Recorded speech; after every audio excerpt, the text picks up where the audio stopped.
3, 2, 1. And action.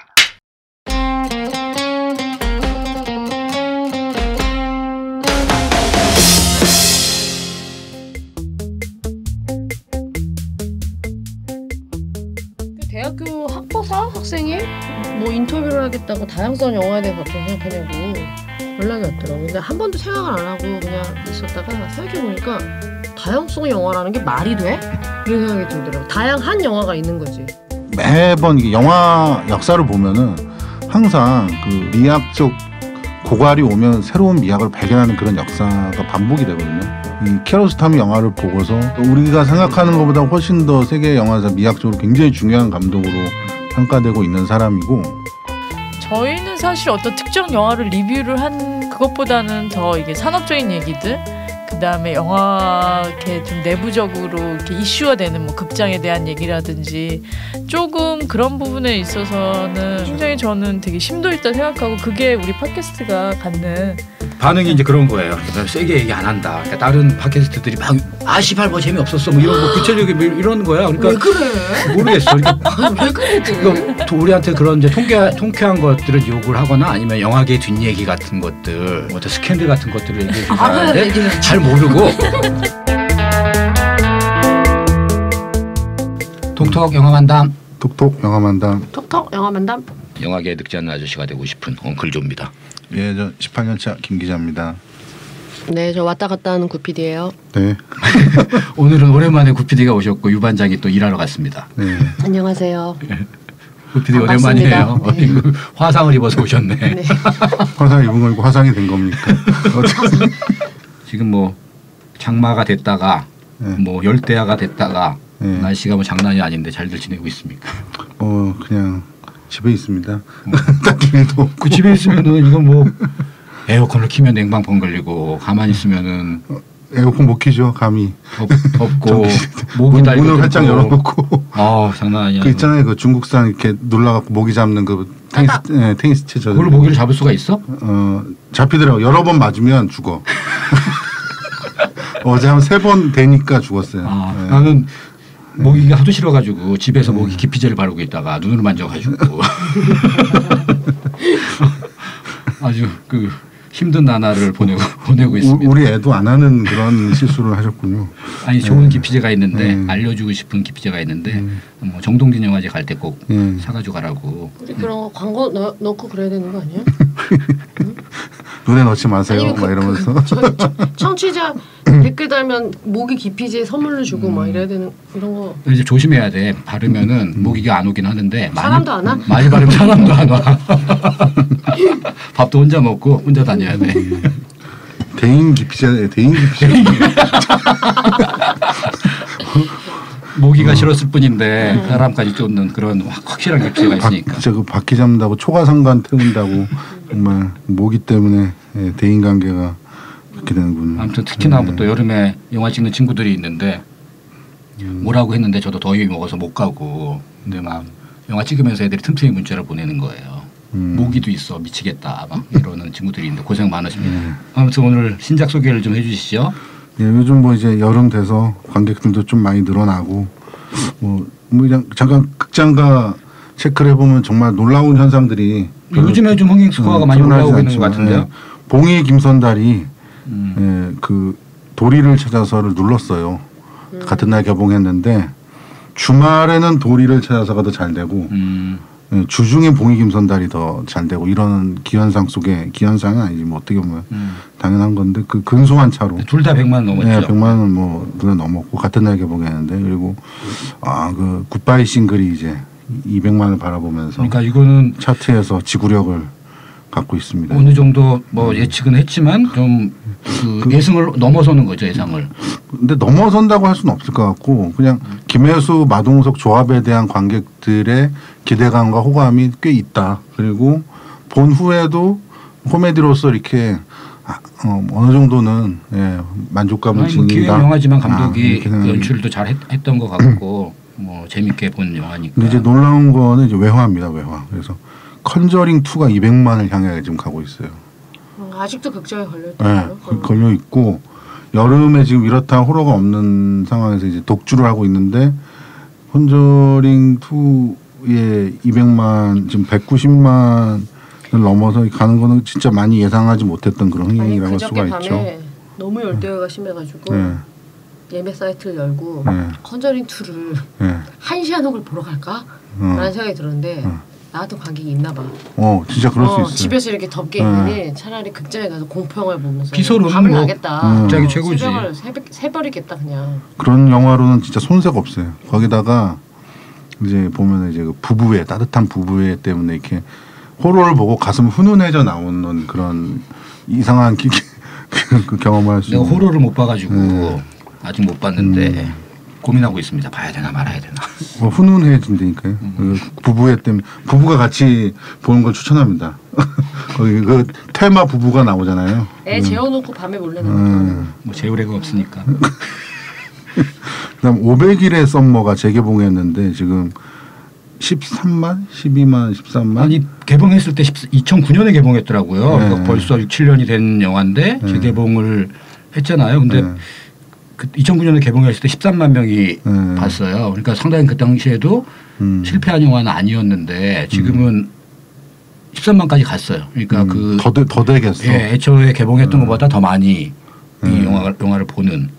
그러니까 참 이게 그러니까 이런 거를 보면서 한국 그러니까 관객들의 참 욕구가 영화에 대한 욕구가 되게 천편일률적인 한국 영화들이라는 그런 느낌을 갖나 봐요. 그러니까 재개봉한 외국 영화 사실 이거 뭐 다운로드 받으면 충분히 집에서 볼 수도 있는데 극장에서 어떻게 보면 일종의 데이트 무비 이런 걸로 많이 보는 것 같아요. 이 영화. 그 재개봉작들이 러시고 뭐 배너도 지난주에 소개를 했잖아요. 네, 배너도 4일 만에 1만 돌파. 그러니까 이것도 뭐 러닝 타임이 3시간이 넘는데 그렇죠. 3시간 반인데 1만 명이 돌파했어요. 그러니까 상당히 이제 이걸 보고 보려고 하는 관객들이 있는 거고 우리가 또 소개했던 서프로젝트 여성영화제 개막작도 2만 4천 명이에요. 3만 명이 그렇죠. 도달할 수 있는. 배너 같은 경우에는 기독교인들의 힘도 크지만 그 영화를 이제 과거에 극장에서 봤던 장년층들이 와 다시 한번 극장에서 보고 싶다라는 그런 욕구도 어느 정도 반영됐을 수가 있고 또 가족 관객들도 뭐 어느 정도 합세하지 않았을까. 사실 지금 봐도 재밌어요. 그리고 놀라워요. 저 CG 없이 저걸 어떻게 찍었을까. 그렇지. 막 이런 생각도 들거든요. 스펙타클로 치면은 그렇죠. 인디펜던스 데이보다 납니다 이게. 인디펜던스 데이가 150만 명이나 봤던데? 많이 본 게 아니에요 사실. 예, 기대 좀 이하라. 그리고 Me Before You 사실 크게 주목받지 못했던 영화인데 92만입니다 이 영화가. 예, 그러니까 뭐 이게 이 정도 되면 이 정도 장기간으로 가면서 92만이 됐으면 이게 뭐 배급의 힘도 아니고 뭣도 아니고 사실은 마케팅 힘도 아니고 진짜 영화 힘으로 가는 거거든요 이게. 예, 그러니까 이런 어떻게 보면은 이 차트를 보면은 굉장히 이렇게 그 관객들이 영화에 대한 요구들은 굉장히 다양하다라는 거. 근데 이제 그거를 지금 한국 영화가 사실 많은 부분 놓치고 있다는 거. 그리고 그 결과 이제 관객 수나 이런 거에 이제 맞아요. 줄어드는 현상으로 조금씩 줄어들고 있는 현상으로 나타나고 있다는 것들이 그러니까 전형적인 이제 상업 영화들, 그러니까 블록버스터들 사이에서 그렇죠. 이제 한국의 다양한 영화들이 채워주기보다는 외국의 예술 영화들이라든가 재개봉 영화들. 뭐. 근데 또 아이러니한 거는 배너 이런 영화가 다양성 영화로 분리돼요. 그러니까 독립 영화하고 예술 영화하고 같이 경쟁을 하는 거야. 다양성 영화의 기준이 도대체 뭡니까? 우리가 이 다양성 영화 얘기를 한번 해봐야 돼.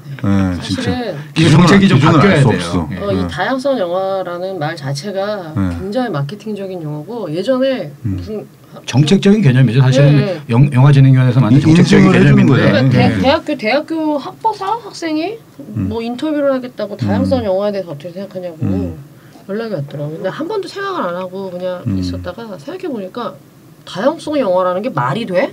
이런 생각이 들더라고요. 다양한 영화가 있는 거지. 그치. 다양성 영화는 또 뭐야? 그러니까 어떤 영화들을 좀 마이너리티 쪽의 영화들을 이제 지원하기 위해서 그것들을 보호하기 위해서 만든 건데 지금은 이런 이제 뭐 500일의 썸머든지 배너든지 예전에는 스필버그 영화도 거기에 들어가요. 그렇죠.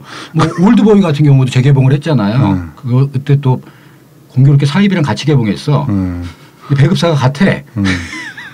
올드보이 배급하는 데하고 사입이고 사이비 극장이었고 올드보이 극장을 더 많이 가져가는 거야. 그건 다양성 영화로 분리된 거예요. 재개봉을 하면서. 그러니까 이제 상당히 아이러니한 거죠. 관객들의 뭐 이 많이 선택하는 영화들이 극장에 많이 틀어주는 것도 맞겠지만 이 정책이 생긴 이유가 원인 부여가 돼버리는 상황이 되는. 너무 많어. 또 다양성 영화 너무 많고. 다양성 영화라는 이름 안에 너무 많이 이렇게 이제 집어넣어서 조금 재분류를 하고 그 정책적인 개념을 다시 한번 재설정할 필요가 있는데 그러지 못하고 있는 거죠. 지금 영화 정책 기능이 마비되면서 영준이나 그렇죠. 뭐 문체부나 이런 데서 마비되고 정부하고 영화계하고 합의해서 정책을 만드는 것들이 기능이 파괴됐기 때문에 이런 현상들이 지금 벌어지고 있습니다. 그러니까 10년 전에 만들어진 정책이 지금까지도 상황이 바뀌었는데도 불구하고 유지되고 있으니까 생기는 문제들이겠죠. 그리고 사실 이 보면 영화의 생명이라는 그 의미, 영화의 생명이란 어떤 의미일까 이런 생각을 좀 하게 돼요. 사실 이게 지금 사실 영화가 이제 10년이 뭐 시간이 흐른 후에도 개봉해서 관객들을 만나고 이러는데 또 한편으로는 비밀은 없다 같은 영화 지금 2주차에 그냥 그 장이 다 없어져 버렸잖아요. IPTV에서 이미 다운로드가 시작됐죠. 시작됐고 네, 근데 다행히 이번 주 아트나인에서 상영을 결정을 했더라고요. 그래서 금토일을 일단 상영을 하더라고요. 그래서 괜찮은 시간대 배치가 됐어요. 그래서 대한극장하고 네, 대한극장하고 그래서 정말 영화가 이렇게 정말 만드는 사람은 정말 고생해서 만드는데 이제 이거는 정말 일주일 보고 나면 끝나는 그런 그냥 컨텐츠가 되어버리는구나 이런 좀 약간 좀 어떤 면에서 좀 씁쓸한 생각도 들어요. 한편으로는. 그렇죠. 그래서 사실 이제 이전에 우리가 그런 것들 때문에 무슨 이제 뭐 아트하우스라든지 뭐 필름 센터라든지 시네마테크라든지 그래서 영화의 이게 생명을 계속 연장시키고 불러일으키고 이런 것들에 대해서 굉장히 고민을 많이 했었던 시절이 있었는데 이제는 어떤 면에서 보면 이제는 그것도 이제 힘에 붙이죠. 노력인 것 같고 거기서 개봉해서 손익분점을 얻는 게 거의 힘드니까 힘이 붙이고 기적을 바라는 뭐 기적과 요행 비슷한 것들을 이제 어떻게라도 뭐하고 그냥 터졌으면 좋겠다. 뭐 설마 일어날지도 몰라 기적. 그런 거죠 사실은. 아직 극장에서 보고 싶은 분들은 아직 기회가 없진 않으니까 이런 다양성 영화가 이렇게 다양한 상영 방식 좀 필요할 것 같아요. 그렇습니다.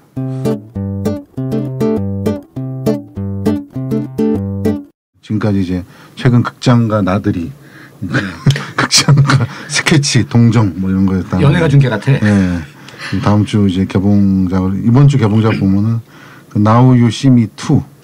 예, 그게 지난번에 이제 원작 이게 이제 직배 영화가 아닌 영화 중에는 굉장히 큰 외화라고 할 수가 있고 그 뭐 수입가가 엄청납니다. 그래서 몰라도 이 영화가 이제 전작에 비해서 뭐 스케일이 좀 더 커지고 이런 이제 해서 어떤 마술이 소재이다 보니까 좀 더 스펙타클해진 그런 측면이 있는데 이 영화에 대해서 하고 싶은 건 이게 화요일 개봉을 했어요. 화요일. 오늘? 네, 화요일 녹음하고 있는 오늘 화요일 개봉을 해야 되는데 이 놀라운 게 이제 사실은 예전에는 다 토요일 개봉이었잖아요. 옛날 90년대까지만 해도 그러다가 이제 2000년대 초에 주 5일 시대가 열리면서 주 5일 근무 시대가 열리면서 그 엽기적인 그녀가 처음으로 금요일 개봉이라는 걸 했거든요. 굉장히 그 시의적절한 그런 이제 개봉 방식이었죠. 그 다음에 이제 어느 순간 목요일이 되더니 최근에 슬금슬금 수요일 되고 이제 이게 화요일 개봉이에요. 그러니까 최대한 빨리 개봉해서 선점해서 이제 땡기겠다. 이게 이제 그러면은 다른 영화들이 그대로 이제 손해를 보는 거죠. 사실은 더 빨리 내리게 되는 거고 극장에서 좀 더 버텨줬으면 하는 영화들이. 그래서 이게 뭐 원래는 부산행이 유료 시사 20날 21일 날 개봉인데 다음 주 개봉인데 다음 주 개봉인데 뭐 시사가 많이 잡혔다 그러더라고요. 시사를 왜 이렇게 많이 하냐 그랬더니 뭐 유료세가 잡혀가지고 극장에서 많이 요구를 한 거겠죠. 어떤 나우유시미 2도 그렇게 간 거 아닌가 싶은데요. 나우유시미 같은 그러니까 이런 게 지금 극장 관객들이 여름인데 스코어가 예전처럼 잘 안 나오고 그러면은 이런 식으로 욕을 할 수가 있는데 제 예상은 이렇게 화요일까지 가면 이제 어느 순간 다시 토요일이 되지 않을까. 점점 하루씩 당겨져서 그럼 한 주 당겨지는 거잖아. 좀 있으면 월요일 개봉 나오고요 이제.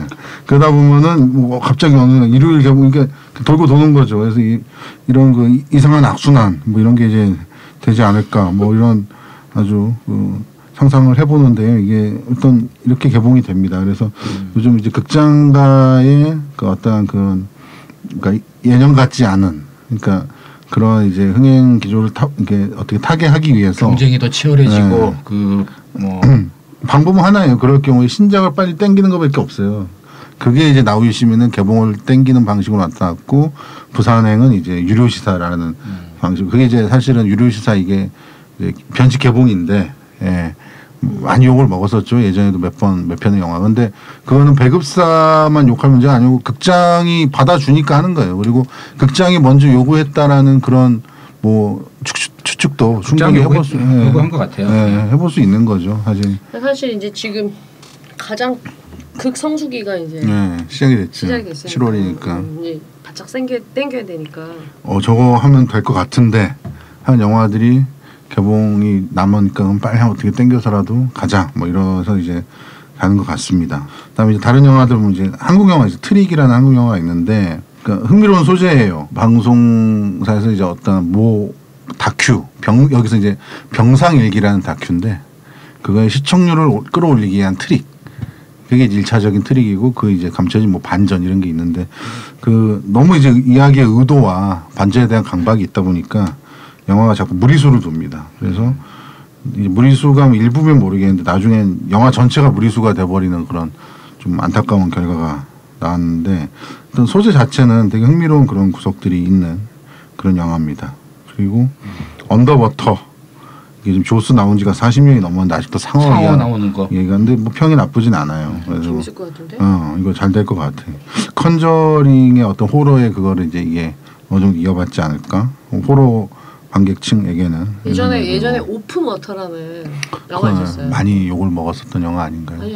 아니 재밌었는데 그 썬댄스였나? 그래서 상영됐었고 그러니까 그 이제 바다에서 놀다가 이제 표류된 정말 망망대해서 기억납니다. 예. 진짜 그 약간 다큐멘터리처럼 극사실적인 맞아. 어떤 그 공포를 최대화한 언더워터도 이번에 보니까 약간 그런 식의 이제 노림수를 가지고 만드는 것 같은데 이게 이제 바다에서 노는 거 좋아하는 저 같은 사람으로서는 정말 이렇게 매우 와닿는 실제적인 거. 화상을 입으면서까지 바다에서 노는 분들이 영화에 나온 사람은 화상을 안 입던데. 진짜 여기 화상 대신 상어. 상어한테 물리는 얘기. 그리고 이게 서핑 같은 거 하면 정말 이제 먼 바다까지 나서 이렇게 보드 위에 앉아 있거든요. 그러면 정말 저 바다 안에서 뭐가 나올지 모르는 이런 공포 그런 걸 극대화했는데 재밌을 것 같아요. 땡기는 구석이 분명히 있는 그런 영화죠. 그러니까 뭔가 사람들이 좋아하니까 계속 나오겠지. 조스 이후에도 40년 넘게. 언더워터, 오픈워터. 그렇죠. 바다에서 뭔가 나타난다. 이게 이제 중요한 거죠. 오버워터 나오려는데 다음에. 마지막으로 리처드 링클레이터가 막 그 십몇 년 만에 찍은 걸린 보이우드 이후에 그걸 끝내고 난 다음에 또 후딱 한 편 찍었더라고. 에브리바디 원슈썸인데 이거 정말 강추합니다. 이 영화. 이 사람이 이제 보이우드의 그 소년이 대학에 가서 뭐 여자친구 사귀었을 때 어땠을까 뭐 이런 속편은 아닌데 그런 연장선상에서 찍었는데 배경이 1980년이에요. 80년에 대학 야구부 애들 얘기인데 정말 골 때립니다. 영화 보고 있으면. 근데 정말 보고 있으면은 되게 마음 따뜻해지는 게 저 때는 저렇게 젊은 애들이 대책 없이 살았어도 됐었구나 뭐 이런 생각이 들고 미국에서만 가능한 어떤 그런 영화인데 그래서 굉장히 미국적인 그런 맥락과 그런 문화를 담은 영화인데 보고 있으면 재밌어요. 되게 그 캐릭터들이 그리고 여기 놀라운 배우들이 나오는데 그 커트 러셀의 아들이 나옵니다. 딱 영화 보다 보면 저게 본 얼굴인데. 저도 영화 봤는데. 찾아보면 봤어요? 네, 봤어요. 커트 러셀 아들이. 저는 사실은 재밌긴 했는데 그냥 남자들 나와서 그런 게 이제 별로 재미가 없어 이제 나는 그냥. 그리고 이 남자 그 남자 주인공이 이랑 사귄 여자 있잖아요. 누구 딸이냐 하면은 그 백투더퓨처의 마이클 제이 폭스 엄마 리 톰슨. 리 톰슨 딸입니다. 그러니까 그래서 그런지 요즘 젊은 배우인데도 뭔가 이렇게 뭔가 익숙한 복고적인 남자 주인공은 맷 딜런 젊었을 때랑 되게 닮았어. 그러니까 그 80년대 그런 배우들의 이미지 이런 것들을 진짜 혈연적으로 관련된 애들도 캐스팅을 했고 이런 부분들이 음악도 좋고 예. 음악도 뭐 진짜 옛날 음악들 우리 막 그렇죠. 80년대 90년대 영화 음악을 많이 썼던 저들 링클레이터도 아예 이제 많이 먹은 그렇죠. 중년 아저씨인데도 그 슬레이커가 에버하드 91년 같은 거 영화예요. 보면 요즘 철이 안 들어 이 사람. 그러니까 정말 젊은 애들의 그거를 정말 잘 생생하게 잘 그리는구나 이런 생각이 들긴 하더라고. 애들 그렇잖아요. 입고 나온 옷들도 되게 예뻐요. 그렇죠. 목고풍. 예. 네 뭐.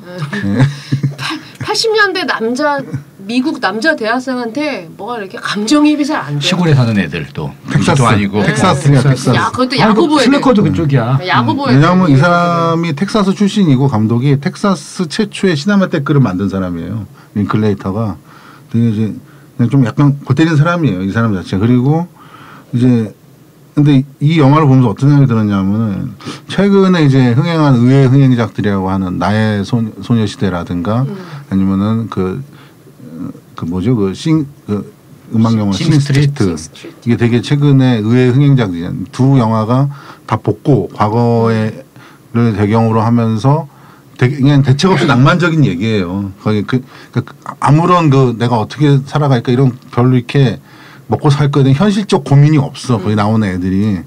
그러니까 그런 영화들을 보면서 이제 잠시나마 어떻게 보면 있는 거지. 근데 그게 이제 좀 약간 상업 영화 버전이고 판타지가 좀 있다면은 링클레이터 영화는 진짜 루저?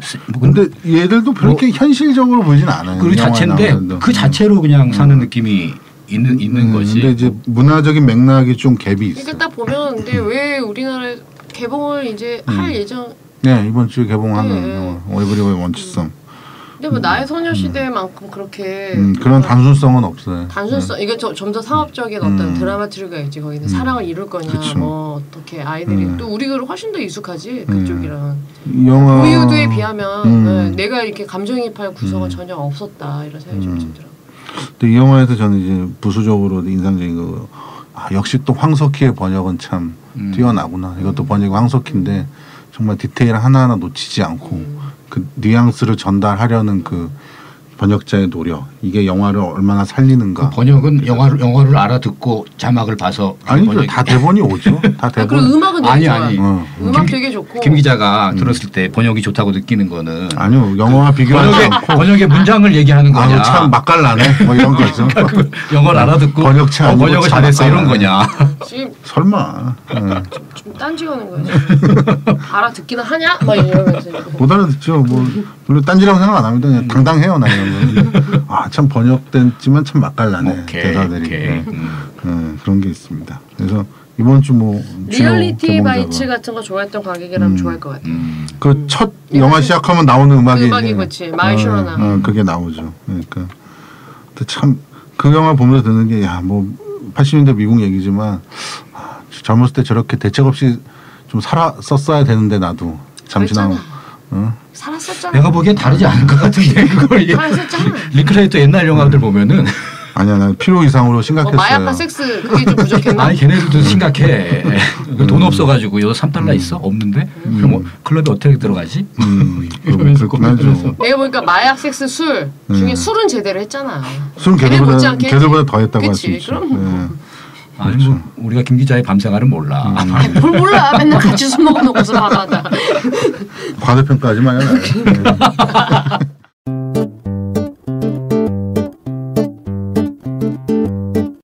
지금 들으실 소리는 2012년 부산 영화의 전당 개관 기념영화제에서 아바스 키아로스타미 감독과 한국 관객과의 대화입니다. 감독님께서는 영화가 세상에 대한 태도라는 것이 어떤 것이어야 되는가는 그리고 또 하나는 제가 살아생전에 그 구로사와 아키라 감독님이 이제 감독님과 언급하신 인터뷰가 있었거든요. 거기서 이래 말씀하셨어요. 하나님께서는 우리에게 사티아지트 레이를 데려가시고 이제 대신 아바스 키아로스타미를 우리에게 선사하셨다. 근데 그 말 어떻게 생각하시는지 이 두 가지입니다. نمیتونم باید نگاه کنیم به فیلم‌های من هر فیلمی به نظرم بخشی از نگاه من 첫 번째 질문에 대답을 드리자면 상당히 어려운 질문을 방금 저에게 해주셨습니다.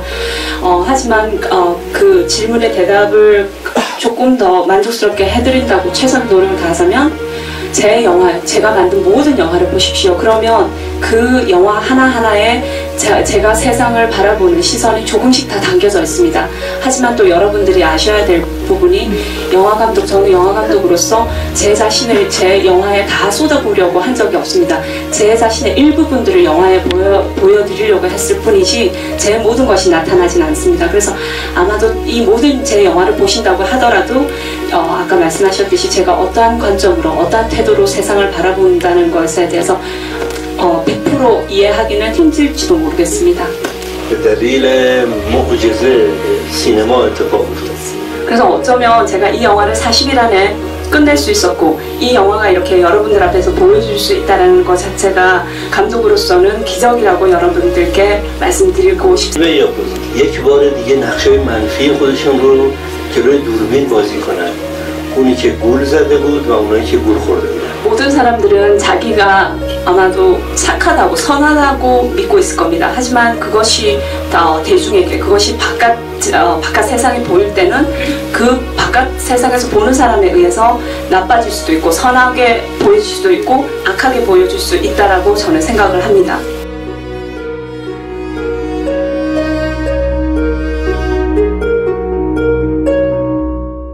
지난주에도 우리가 자크리 베트 감독 얘기도 했고 최근에 또 감독님들 계속 돌아가시고 마이클 치미노 감독, 마이클 치미노 감독 얘기도 했고 했었죠. 근데 또 불과 며칠 전에 이건 좀 깜짝 놀라는 소식이었어요. 7월 4일이었나요? 네, 아바스 키아로스타미 감독이 갑자기 타계를 하셔가지고 76세의 나이로 예. 올해 갑자기 이렇게 큰 병이 오셔가지고 갑작스럽게 그래서 이제 암으로 이제 세상을 떠났죠. 그래서 영화를 보신 분들은 조금 보신 분들은 아바스 키아로스타미 감독에 대한 어떤 추억이라든가 그 분에 대한 이제 그 영화에 대한 향수가 있을 텐데. 그렇죠. 근데 또 놀라운 건 최근까지 계속 영화를 만들었어요. 그럼요. 네, 그리고 영화들이 계속 변화하고 또 뭐 더 나아가도 진보했다고 볼 수 있을 만한 그 감독이죠. 그리고 아시아의 이란 감독인데 뭐 유럽과 아시아와 이런 쪽을 다 아우르면서 그렇죠. 그 영화를 만드셨잖아요. 상업적으로도 그렇고 예술적으로도 그렇고 상당히 이제 호평을 받은 감독인데 감독에 대해서 조금 기억나는 게 그때 문학교에 있을 때 그러니까 전 한국 최초의 국제영화제가 부산영화제가 아니고 그게 96년이잖아요. 부산영화제가 95년 12월에 서울 국제 독립영화제라는 게 있었어요. 있었죠. 1회 하고서 접힌 김대영 감독이라고 우리 다방의 푸른 꿈을 만든 감독이 만들었던 영화제입니다. 그래서 3회까지 진행이 됐어요. 3회까지 했었네. 근데 이게 이 행사가 그때 개막작이 그게 이제 내 친구의 집은 어디인가요? 개막작이 저거였어요. 아니요 그때 배용균 감독의 그거는 검은 땅의 그거 있었고 검은 땅의 희나백성. 이게 폐막작이었나요? 예. 죄송합니다. 진짜 그래서 되게 쩐다. 400 그 동성아트 센터에서 개막식을 했거든요. 객석이 450석인데 거기에 1000명이 들어가서 영화를 봤대요. 배용균 감독의 영화를. 그리고 내 친구의 집은 어디인가도 그때 영화제 상영을 하고 바로 개봉을 했어요. 동성아트 센터에서 해서 아니 이게 95년에 이거 상영하고 96년 여름에 개봉했어요. 네, 근데 그 정도면 바로 개봉한 거야. 이게 이제 87년 영화인데 그렇죠. 그때 이제 키아로스타미 영화가 한국에 처음 알려진 거예요. 그래서 그 다음에 이제 되게 부지런하게 이제 개봉이 됐죠. 뭐 내 친구의 집은 어디인가. 그래서 이게 그 당시에 단관 개봉으로 5만 명 정도 들었어요. 6만 명 정도의 관객이. 4만 8천인가. 그리고 이제 동숭 시네마 때 거기에서 단 한 군데 개봉관으로 내 친구의 집은 어딘가가 5만 명. 그러면서 이제 키아로스타미가 그때 또 90년대 우리 또 영화광들의 시대 아닙니까? 하면서 여기저기서 회자가 되고 영화 잡지에서 계속 막 다루고 그러면서 이제 올리브 나무 사이로가 먼저 개봉을 했어요. 그게 사실은 세 번째 그 지그재그 그렇죠. 3부작이라고 하죠. 우리만 지그재그라고 하는 건지 모르겠는데 원래 외국 기사나 보면 다 그 지역이 코케르라는 지역이거든요. 코케르 3부작이라고 부르는데 우리는 다 지그재그 길이 나온다 해서 지그재그 3부작이라고 그러죠. 그래서 그거가 이제 올리브 나무 사이로가 97년 개봉되고 98년에 이제 그리고 삶은 계속된다.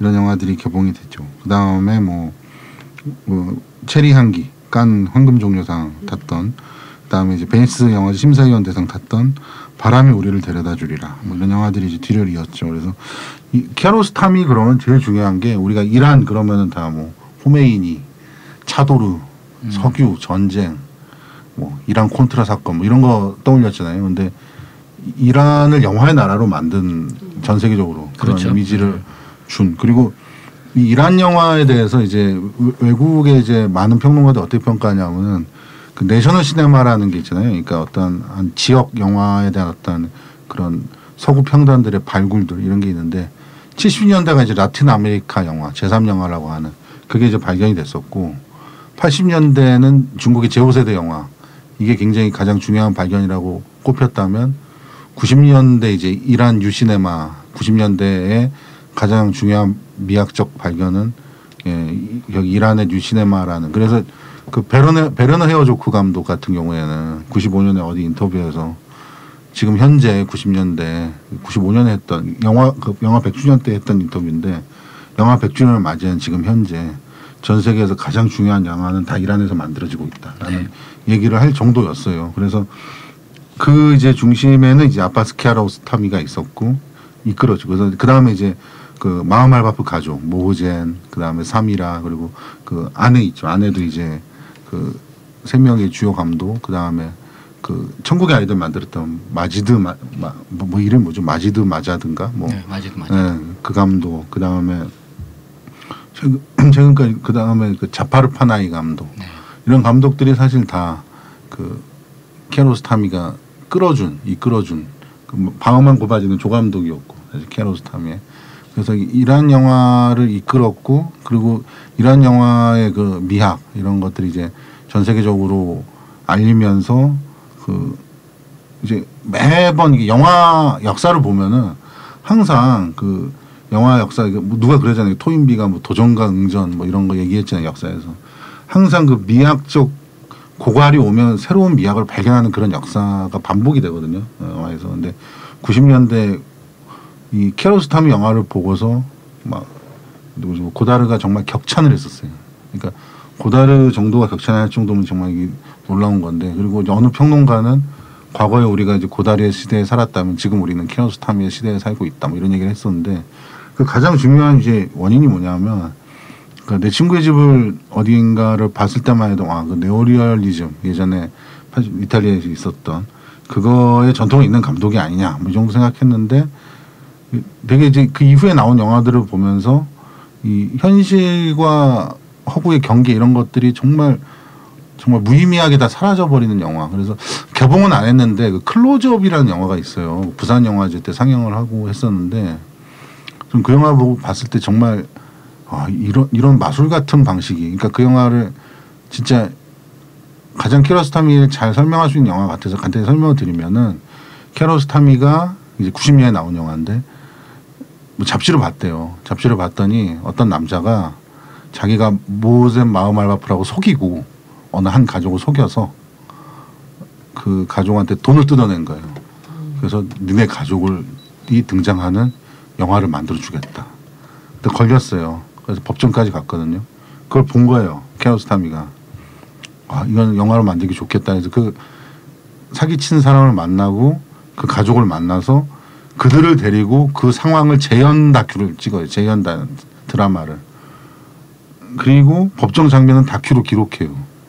그리고 모제 마흐말바프를 데려와요. 실제로. 그래서 그 사기친 남자가 그 가족과 마흐말바프에게 용서를 받고 뭐 이런 과정을 기록하거든요. 보면은 이게 재현인데 실제 인물이 재현을 하니까 이게 진짜 다큐인지 픽션인지 알 수가 없고 거기도 기록 장면이 있고 거기에서 이 사람이 사기쳤던 마흐말바프가 등장함으로써 정말 그 모든 경계가 그냥 사라져 버리는 거예요. 그러니까 이런 면에서 이제 어떤 포스트 모더니즘에서 얘기하는 어떤 영화의 그 리얼리티에 대한 그런 논의들 이런 것들이 가장 딱 맞는 영화가 아닌가.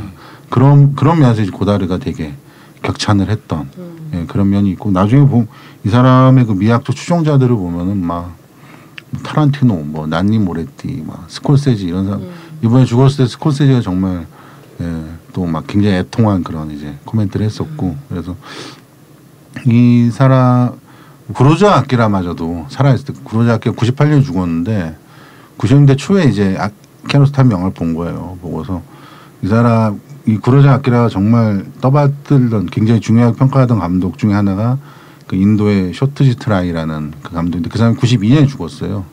그래서 굉장히 애통해하고 있다가 그때 93년 이쯤에 키아로스타미 영화를 발견한 거예요. 구로자 아키라가. 그러면서 나는 진짜 이 쇼트지 트라이의 죽음에 너무 애통하고 있었는데 그 자리에 신은 키아로스타미를 보내주셨다. 막 이런 이제 정말 되게 진심 어린 그리고 정말 그런 이제 멘트들을 하곤 했었거든요. 그런데 클로즈업은 이제 90년 영화라서 90년 그러니까 그 올리버 나무 사이로가 만들어지기 전에도 만들어진 거라서 한국에 이제 소개될 기회가 많이 없었고 개봉을 안 했어요 영화는. 그러니까 근데 하여튼 뭐 영화를 계속 만들면 텐이라든가 뭐 체리 한 개라든가 근데 그에 어쨌든 뭐 베스트 10을 뽑으면은 항상 이제 올라가는 영화였고 미니멀리즘의 극치죠. 텐 딱 보면 뭐 최근까지도 보면은 저는 이제 개봉하지 않은 영화들을 많이 못 봤는데 이를테면 줄리에트 비노시가 나온 사랑을 카피하다 저도 개봉 안 한 클로즈업 하나 봤습니다. 그래요?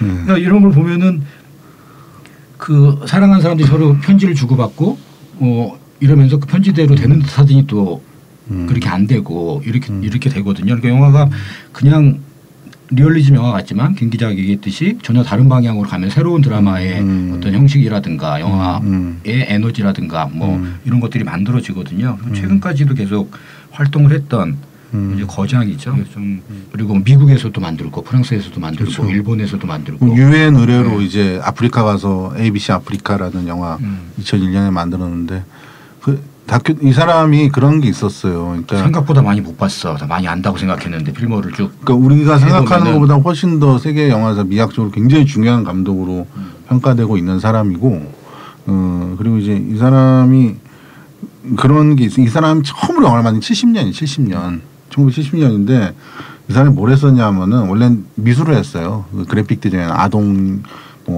동화책 디자인도 하고 일러스트레이터도 하고 뭐 이러다가 70년에 이제 이란에 어린이 지능개발센터가 생겨요. 거기서 영화 파트가 생기는데 거기서 그냥 일하게 된 거예요. 30살 때 처음으로 일하면서 이제 그때 60년대 20대 때 거기서 일하게 되다가 70년에 단편을 하나 찍어요. 그때 일화가 정말 재밌는데 이 사람 영화를 몰라요. 영화 교육을 받은 적도 없었고 그 전까지. 그런데 제목이 소년과 복도예요.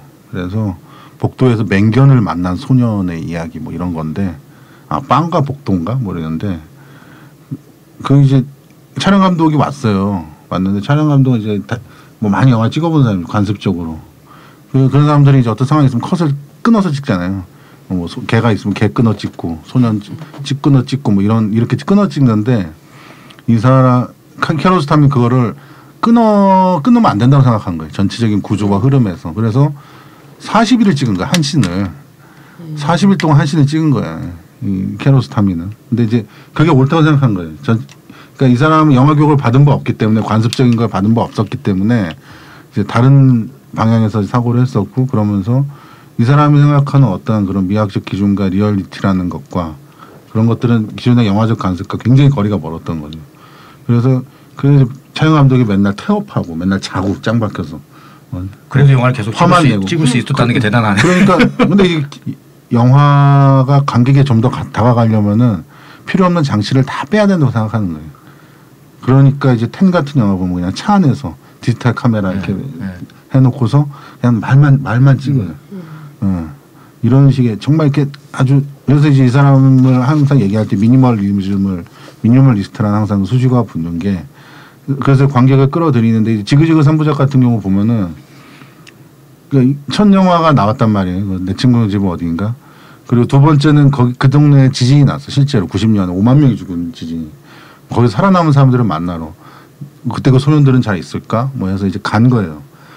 영화 감독 직접 출연하지 않지만 영화 속 이제 알타 에고 같은 그런 영화 속 영화 감독이 가서 이제 그냥 간 여정이에요. 그리고 올리브 나무 사이로 가면은 그때 그 소년들이 7년 후에 갑자기 불쑥 나타나 이렇게 커가지고 10대 소년이 돼서 그 지역을 이렇게 3번 하다 보니까 마치 그 3부작을 보고 있다 보면은 관객이 그 지역에 자기가 이렇게 3년 그 시간 7년에 걸쳐서 이렇게 계속 관찰하게 되잖아요. 그 지역에 계속 소년들의 성장을 보게 되고 그러니까 영화 속에서 그런 걸 시간을 담아내는 거잖아요. 그러니까 그런 식으로 관객을 끌어들이는 거죠. 점점. 그러니까 이 관객을 차단하는 그런 관습적인 영화 만들기가 아닌 좀 어떤 식으로든 관객을 좀 더 그러게 된 장치를 다 최대한 배제해야 된다 이런 생각들을 하는 거죠. 이란이 그 제가 알기로는 90년대 이때만 해도 그 영화 산업이 되게 큰 나라는 아니지만 영화 강국이었고 그 영화 진흥 정책이라든가 영화를 만들 수 있는 기술적인 배경이라든가 이런 것도 되게 탄탄했기 때문에 그다음에 뭐 마우세 말바프 감독뿐만 아니라 가족들이 영화를 찍을 수 있는 배경 그렇죠. 환경이 된 거죠. 이렇게 상업적이지 않고 또 미국하고 관계가 안 좋기 때문에 미국 영화를 수입하는 나라가 아니고 자국 영화가 되게 강국인 거예요.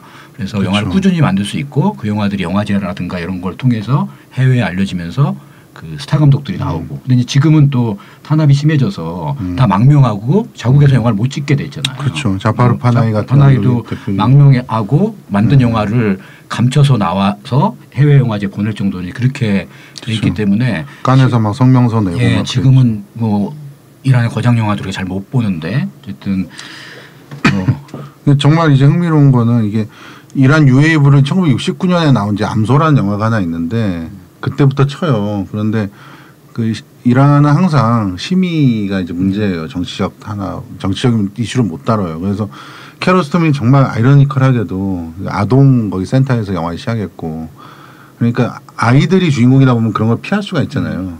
근데 그러면서 하나 또 얻는 게 뭐냐면 아이들 연기 경험이 없는 아이들을 데리고 영화 찍다 보면은 어떤 진정성이랄까 이렇게 훨씬 더 올라가는 거예요. 그러면서 이제 이 사람 영화가 지니는 픽션과 논픽션 사이의 경계가 굉장히 이렇게 흐려지는 어떤 그런 키아로스타미의 리얼리즘 미학 이런 것들이 말로 설명할 수 없는 순간이 그렇죠. 쭉 나와요. 기적 같아요. 그리고 맨 마지막에 꽃을 항상 이렇게 그 네마자데 소년 그 아마드가 자기가 숙제해서 거기다 꽃 한 송 이렇게 넣어놓고 딴 영화도 보면 엔딩에 항상 꽃을 들고 나오고 뭐 이런 식의 이제 재밌는 그런 반복되는 설정들도 있긴 한데 예, 그런 면에서 굉장히 우리가 생각한 이상으로 서구 평단이나 이런 데서는 굉장히 평가했던 그런 거장이었고 그리고 최근에 나왔던 그 뭐죠 그 사랑을 카피하다와 2011년 얼마 안 됐어요. 그렇죠. 그리고 사랑에 빠진 것처럼 일본에서 찍었던 이 영화들도 많은 관객들이 사랑했던 그런 영화들이죠. 그래서 여기서도 이제 관계의 진실이 과연 뭐냐 이런 걸 물어보는 거죠. 영화들 보면은 이 사람 영화 되게 단순한 것 같으면서도 꼼꼼히 따져보면 샷 하나하나가 정말 되게 의미심장하고 이미지 하나하나가 이런 사람들이 진짜 대가인 것 같아요. 이렇게 되게 쉽고 간단하게 찍는 것 같은데 별 얘기 아닌 것 같고 심플한 구조에서 또 뭐 제한된 장소에서 그렇죠. 찍으면서 영화 보고 나면 아무튼 또 얘기를 하다 보니까 옛날에 봤던 영화 못 봤던 영화가 보고 싶기도 한데 여러분들도 기회가 되시면 이게 이제 구하기가 어려워서 아니요 그 포털 사이트에서 이번에 제가 최근에 뭐 DVD 나온 것도 기사를 있고 쓰면서 6편이나 다운 받았습니다.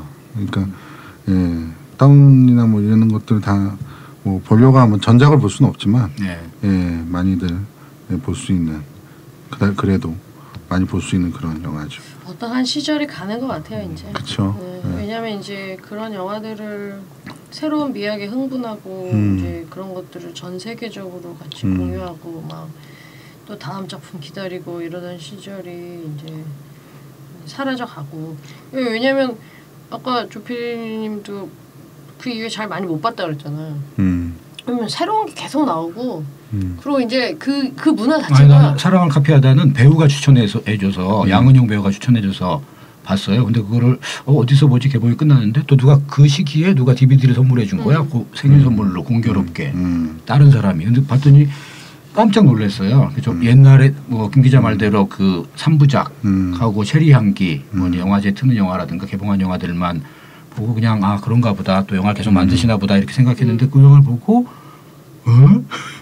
되게 이제 약간 놀란. 그러니까 계속 긴장을 놓치지 않고 우리가 찾아보고 이래야 되는데 사실 뭐 저는 한국 독립영화 보다 보니까 그러니까 이제 바빠진 거야. 개인적으로도 한국 독립영화 쪽에 관심이 가면서 야 그렇죠. 우리도 저렇게 이제 저기 뭐야 영화들을 좀 보여주고 만드는 거 하자 이러다 보니까 이제 그렇죠. 그런 거 있잖아. 우리도 이렇게 막 어르신들 돌아가면 막 장례식장 가가지고 살아생전에 좀 저 자주 찾아뵐 걸 막 그러면서 막 후회하고 막 이러는데 아유 그때 흥행 스쿼드 좀 더 올려드릴 거야 막 이런. 아유 내가 그냥 그분들 영화들 지나고 나서 이렇게 보면은 반성이 된다니까. 내가 이 영화도 안 보고 뭐 한 거지 이런 생각이 든다니까. 마이클 치미노 저는 막 지금 아바스 키아로스타미 다시 막 살아생전에 좀 가서 좀 볼 걸 막 이런 생각. 아유 불쌍한 양반 막 이러면서. 우리 저기 우디 알렌 저기 감독님 돌아가시기 전에 지금 개봉합니다. 그러니까 그 양반도 지금 노령이라. 그렇죠. 이제 진짜 그분까지 가시면 정말 한 시대가 가는 건데. 그렇죠. 어쨌든 건강하시길 바라면서.